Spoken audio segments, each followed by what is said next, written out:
Hello les amis, j'espère que vous allez bien et je vous retrouve aujourd'hui pour une nouvelle vidéo. Alors tout d'abord, j'avais envie de vous parler des derniers services presse que j'ai reçus. Ce sont tous des e-books, alors c'est parti, je vous présente tout ça. J'ai d'abord reçu une duologie, il s'agit du tome 1 et du tome 2 de Quand viendra notre tour. Le tome 1 s'intitule Animis et le tome 2 Salane. C'est de Lucie Bernard aux éditions Cadaline. Je remercie encore les éditions Cadaline pour cet envoi et pour leur confiance. Alors pour vous faire un bref résumé du tome 1, il s'agit d'une dystopie, nous sommes en 2600 et des poussières. La ville d'Animis a été séparée en deux. Il y a vraiment un mur qui sépare la ville à la moitié. D'un côté vous avez les riches et de l'autre les pauvres. Voilà, alors les riches vivent dans l'abondance, ils ont tout ce qu'ils désirent et ils ne pensent qu'au travail plutôt qu'à l'humain. Car, bien entendu, s'ils perdent leur fortune, ils passent de l'autre côté du mur. Et les pauvres vivent comme des misérables et dépendent des riches. Donc c'est-à-dire que tous les soirs, ils doivent aller au bord du mur où les riches vont leur jeter les restes de nourriture et ils vont se jeter dessus tels des bêtes. Voilà. Et là, au milieu de tout cela, on va suivre Alicea, une fille qui vit du côté riche, mais qui, elle, ne comprend pas pourquoi est-ce qu'on ne fait pas plus pour les pauvres. Et de l'autre côté, on a Brett, qui lui vit du côté des pauvres, et lui, il a une certaine rancœur auprès des riches qui les humilient, qui les font vivre dans de telles conditions, et il voudrait leur faire payer. Voilà. Donc moi j'ai commencé déjà à lire le tome 1. Franchement, je peux vous dire que vraiment j'aime beaucoup, je suis à fond dedans. C'est vraiment une lecture addictive et vraiment j'aime beaucoup. Donc vous aurez mon avis prochainement. Et le tome 2 va aussi suivre dans le courant janvier. Voilà. Donc encore merci aux éditions Cadaline et aussi à Lucie Bernard pour cette très belle, pour en tout cas ces beaux romans. J'ai aussi reçu Sous le soleil de la lune, le tome 2, Shaitan, de Sonia Coratine, que je remercie encore une fois pour sa confiance. J'avais chroniqué le tome 1, qui avait été un gros coup de cœur, et j'ai vu que Sonia recherchait des chroniqueuses pour le tome 2, je me suis proposée, et elle a accepté de me renouveler sa confiance. Encore merci pour tout ça Sonia, et j'ai hâte de découvrir ton roman. Alors là, je vais vous faire un petit résumé du tome 2. On va suivre Shaitan, c'est un Indien, nous sommes dans les années 1800 et des poussières, aux États-Unis. Shaitan, sa tribu a été décimée par des soldats et il suit en fait les traces des soldats et il va apprendre que celui qui est derrière tout ça et derrière le massacre de sa tribu, c'est le Major Carter. Donc son but, c'est de se venger et de faire payer ça à ce Major. Et d'un autre côté, on va suivre Lorna Carter, la fille du Major, qui elle, on vient de lui annoncer qu'elle allait devoir épouser un type qui a 25 ans de plus qu'elle et elle n'est pas du tout d'accord avec ça. Elle croit à la romance, toutes ces choses-là, et elle, elle ne veut pas épouser ce type. Voilà, pour le petit résumé. Donc vraiment, le tome 1, c'était vraiment une très bonne histoire, où c'est qu'il y avait un peu de fantastique. Alors, j'ai hâte de voir si ce sera aussi le cas dans ce tome, et j'avais adoré la plume de l'autrice que je trouvais très féerique. Alors, je vous dis que je pense déjà que je vais me régaler. Et finalement, j'ai aussi reçu Défaillant de Lisanne Bourian. Je ne sais pas si je prononce correctement, je m'excuse. Je te remercie de m'avoir proposé ce service presse que j'ai accepté avec beaucoup de joie. Surtout que le résumé m'a vraiment hypé, comme on peut dire. Alors, ici, on est en 2071. Notre monde vient de subir une grande guerre. Et pour éviter une nouvelle guerre, le gouvernement va décider de créer une loi anti-guerre. C'est-à-dire qu'on va vous implanter une micro-puce dans le cerveau et que cette puce va jauger vos actions. Donc si elles sont bonnes, votre temps de vie sera prolongé, et si elles sont mauvaises, au contraire, vous perdez du temps de vie. Sauf que cette loi anti-guerre ne s'applique pas à tout le monde et que certaines personnes, ces personnes-là sont appelées des défaillants. Du coup, on va suivre leur histoire. Voilà. Donc je vous avoue que ce résumé m'a beaucoup plu et que j'ai hâte de découvrir tout ça. Donc ça, c'est aussi une lecture que vous verrez passer prochainement. Et maintenant, je vais vous présenter 10 livres que j'aimerais lire en 2022. Donc, je dis bien aimerais, hein, car ce sont des livres qui me font envie, mais ce n'est pas dit que j'aurai le temps de les lire, et entre-temps, mes envies peuvent encore changer. Donc, voilà. tout ce que je vais vous présenter là, ce n'est pas dit que je vais arriver à le lire, mais c'est des livres que j'aimerais vraiment sortir de ma palle en 2022 et prendre le temps de découvrir. Donc le premier, il s'agit de Les Entremondes, le tome 1, L'Hôtel Invisible de Shane Eshley aux éditions Lumen. Donc ici on va suivre l'histoire d'un petit garçon qui est dans un hôtel et il va se rendre compte que dans cet hôtel, dès qu'il passe une porte, il va entrer dans un univers fantastique. Donc certaines portes peuvent déboucher sur une jungle, d'autres sur de la neige, ainsi de suite. Et je vous avoue que ce concept, quand j'avais découvert ça, m'a beaucoup plu et que j'avais craqué. Donc autant vous dire que c'est un livre que ça fait déjà quelques années qu'il est dans ma palle et que je n'ai toujours pas pris le temps de sortir et j'aimerais bien y remédier. Voilà. Alors au niveau du style d'écriture, je crois qu'on est plutôt dans du jeunesse ici. En plus, les en-têtes de chapitres sont juste magnifiques si je vous en trouve une. Voilà. Donc l'écriture est aussi assez grosse, je trouve. Et regardez les belles en-têtes de chapitres avec ces clés. J'aime beaucoup. Sinon, c'est un livre qui fait combien ici? On est sur un livre à plus de 460 pages. Mais comme je le dis, à mon avis c'est du jeunesse, donc ça va se lire assez vite. Et je sais que le tome 2 est sorti. Alors là, je ne l'ai pas acheté d'avance. J'ai préféré attendre de voir si ce tome-là me plaisait. Et si par la suite j'adhère, eh bien je verrai pour m'acheter la suite. Mon second choix s'est porté sur, je m'excuse déjà pour mon accent anglais, Tiny Pretty Things. Le tome 1, La perfection a appris de Sona Charepotra et Daniel Clayton. Alors ici, on va suivre l'histoire de Gigi, Beth et Jun, qui sont 3 jeunes danseuses à l'école de ballet de New York. Et Gigi est une nouvelle élève qui va débarquer et elle va directement obtenir un premier rôle, ce qui va déchaîner la rancœur et la haine. Voilà, donc pourquoi ce livre? Tout simplement parce que c'est dans l'univers de la danse classique, un univers que j'aime beaucoup. Et j'aime tout ce qui met en avant, justement, c'est les bons côtés de cet univers, tout comme les plus mauvais, du style la haine, ces choses-là. Donc j'avais hâte de découvrir tout ça. En plus, c'est une duologie, donc je me dis que si j'arrive à lire ce tome et l'autre, eh bien, ça me liquide une saga. Voilà. Sinon, ça, c'est édité chez qui? Ceci, c'est chez Hachette Grand Roman. Et j'aime beaucoup, regardez, comme c'est fait. C'est des éclats de verre brisés comme sur la couverture. Sinon, c'est une lecture, c'est écrit quand même assez grand, je trouve. Et à mon avis, c'est une lecture à plusieurs narrations, comme vous pouvez le voir. Comme à chaque début de chapitre, on a écrit le nom du personnage dans la tête de qui nous serons. Niveau écriture, je trouve aussi que ça va. C'est quand même écrit assez gros, assez aéré, ce qui va permettre de se lire assez vite. Et il fait aussi plus de 450 pages celui-ci. Voilà, et là vous pouvez voir le tome 2. Voilà.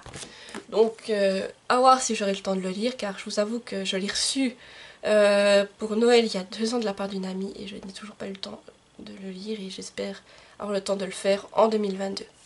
Mon troisième choix s'est porté sur le tome 1 du Gang des Prodiges de Marissa Meyer. Alors ici, on va être dans un univers totalement différent aux Chroniques Lunaires. On va être dans un univers où il y a les Renégats. Ce sont un groupe de femmes dotées de super pouvoirs qui ont battu les super vilains. Depuis, le monde vit en paix. Sauf que tous les super vilains n'ont pas disparu et Nova, notre héroïne, en fait partie. Elle pense à se venger, donc elle va infiltrer le gang des Renégats, oui, et dans ce but, sauf que quand elle va rencontrer le fils adoptif de deux Renégats, ses certitudes vont vaciller. Voilà.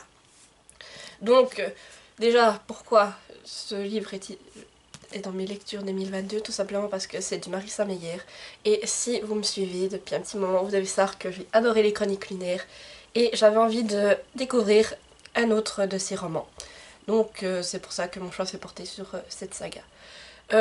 Sinon, c'est un beau bébé, hein, je ne vous le cache pas, vous pouvez le voir. Hein. Il fait passer 600 pages, ouais, il fait passer 600 pages celui-ci. Après c'est quand même écrit assez gros et assez espacé. Je vais vous montrer tout ça, hop, regardez. Donc, et après ça reste du Marissa Meyer, donc... je pense que ça va se dévorer, comme les Chroniques Lunaires. Les Chroniques Lunaires, c'était des gros pavés. Le tome de Winter, qui est le plus gros, je l'ai lu en 2 jours. Voilà. Donc ça, je pense que ça va être la même chose et j'ai hâte de découvrir cette nouvelle aventure et ce nouvel univers. J'avais aussi envie de lire des mangas pendant cette année 2022. Du coup, j'ai mis le tome 1 de Kingdom Hearts, c'est l'intégrale, et c'est de Shiro Amano. Voilà. Donc là, je vais plutôt vous lire le résumé car moi je sais juste qu'il y a du Disney dedans et ça m'a suffi. Je vous avoue que je ne sais pas trop de quoi ça parle, mais nous allons découvrir tout ça ensemble.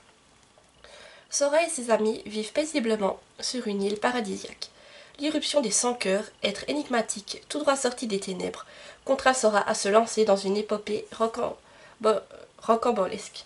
Rejoint par Donald et Dingo à la recherche du roi Mickey, il va devoir explorer de nombreux mondes issus de l'univers Disney et affronter ses plus grands méchants, à commencer par Maléfique de la Belle au Bois dormant. Voilà, donc comme vous pouvez le voir, l'univers Disney est très présent là-dedans et c'est pour ça que j'ai craqué pour ces petits mangas. Petit, façon de parler, comme vous pouvez le voir, il est quand même assez imposant. Mais j'ai envie de découvrir tout ça et j'ai un peu feuilleté les dessins et je vous avoue que ça me donne très envie. Alors regardez, ici on voit clairement qu'on est dans l'univers d'Aladdin. Sinon, c'est un manga, donc je pense que ça va se lire très vite. Et celui-là, comparé aux autres, il a la spécificité de se lire à l'endroit, pour nous, les Européens. Sinon, il fait combien de pages celui-ci? Il fait quand même 600 pages. Au niveau manga, c'est comme vous vous dites un beau bébé. Mais ça va se lire tout seul, à mon avis. Surtout qu'il y a l'univers Disney. Et moi, ça me suffit. J'ai aussi mis Vampiria, le tome 1. La Cour des Ténèbres de Victor Dixon. Aux éditions, là, je crois que j'avais acheté ça sur France Loisirs. Donc, pour le petit pitch ici, le roi Soleil n'est pas mort. Il est devenu un vampire. Toute la monarchie a été transformée en vampire et gouverne le monde. Donc c'est-à-dire que les bourges sont des vampires et les autres sont restés des humains. Et en plus, ils doivent être au service des vampires et les nourrir. Voilà. Donc j'aime beaucoup Victor Dixon et j'avais envie de lire une nouvelle de ces sagas pour cette année 2022 et mon choix s'est porté sur Vampiria, surtout que le tome 2 est sorti et est aussi dans ma palle. Donc voilà. Par contre, je ne peux pas trop vous montrer l'intérieur car comme vous pouvez le voir, il est emballé et ce que j'aime beaucoup car comme ça, jusqu'à ce que je le lise, eh bien, le livre est entre guillemets protégé. J'avais aussi envie de poursuivre des sagas en 2022, donc je me suis sorti Cruella Diablesse, le tome 7 de Serena Valentino aux éditions Hachette Heroes. Donc là aussi c'est un peu compliqué de vous faire un résumé, je vais vous lire ce qui est noté derrière, ce sera plus simple. Donc Cruella d'Enfer incarne la figure du mal par excellence. Elle a du style, de l'esprit, elle est impitoyable et sans doute maudite. De son enfance solitaire à son choix vestimentaire discutable, en passant par son accident de voiture fatidique, comment l'oublier? Cruella vous dira toutes dans ses fabuleux mémoires, les mémoires d'une femme condamnée par un destin tragique. Même les méchants les plus diaboliques ont eu des amis, ont connu l'amour, et surtout ont nourri des rêves. Pour Cruella, c'est l'heure de vous révéler les siens. Voilà. Alors, pourquoi ce livre? Eh bien, tout simplement car nous sommes toujours dans le Disney. J'adore Disney et les 100 Dalmatiens est mon Disney préféré. Alors, autant vous dire que j'ai envie de découvrir plus en détail Cruella. La méchante que je trouve ma méchante préférée, je dirais par excellence, parce que Cruella, elle est liée à mon Disney préféré. Et je vous avoue que j'ai longtemps hésité. Quand j'ai fait cette liste, il y avait plus de 10 livres, bien entendu, que j'avais envie de lire. J'ai fait un choix. Et dans le livre que j'avais sélectionné, il y avait aussi le livre Hello Cruella. Et après coup, je me suis dit qu'en fait, Hello Cruella, c'est la reprise du film Cruella que j'ai vu sur Disney+. Donc, j'avais envie de découvrir autre chose et c'est pour ça que j'ai mis celui-ci dans mes choix. Alors après, ce sont des livres assez courts, hein, comme les autres tomes. Niveau écriture, c'est écrit quand même assez gros.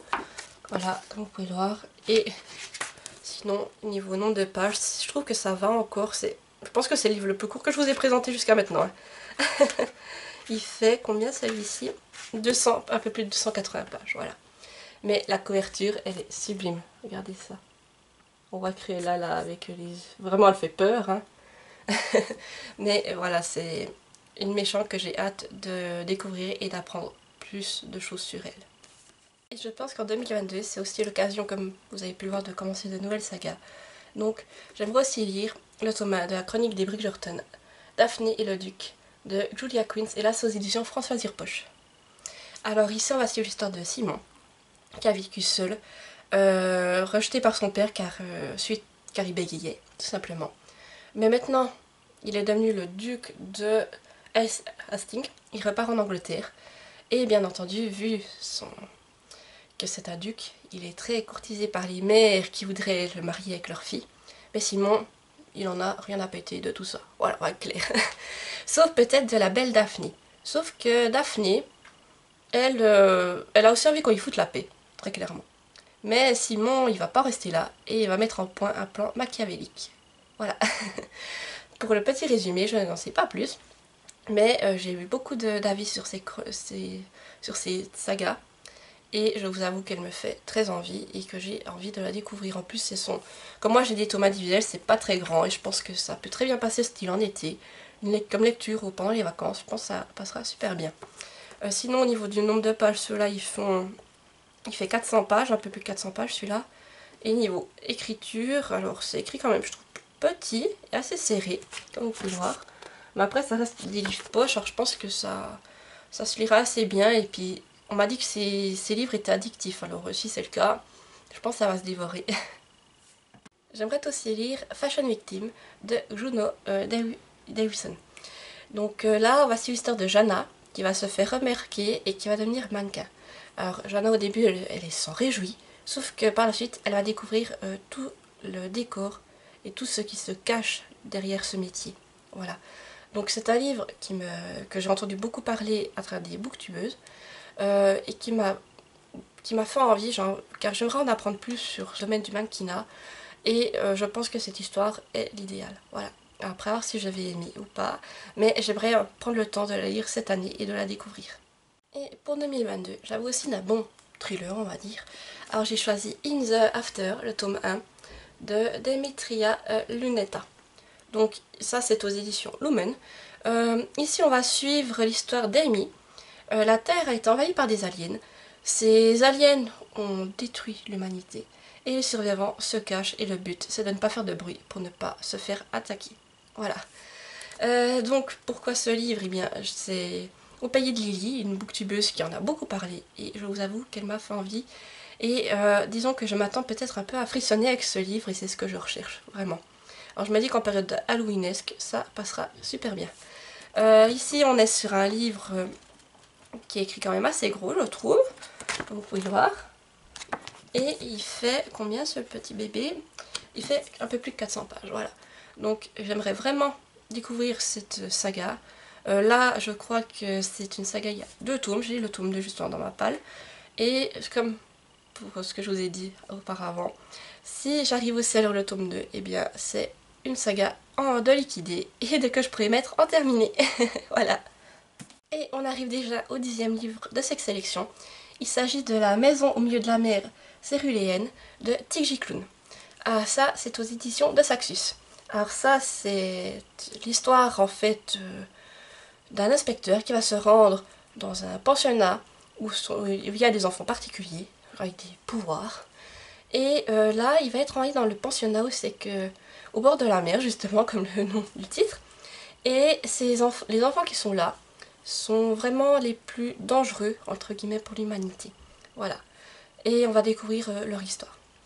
Alors, c'est un livre qui m'a beaucoup attirée, j'ai entendu beaucoup de retours positifs, et je vous avoue qu'il me fait beaucoup envie. Certains ont même comparé à Miss Peregrine et les enfants particuliers. Donc j'avais beaucoup aimé aussi cette saga, donc ça me plairait de découvrir quelque chose dans ce genre-là.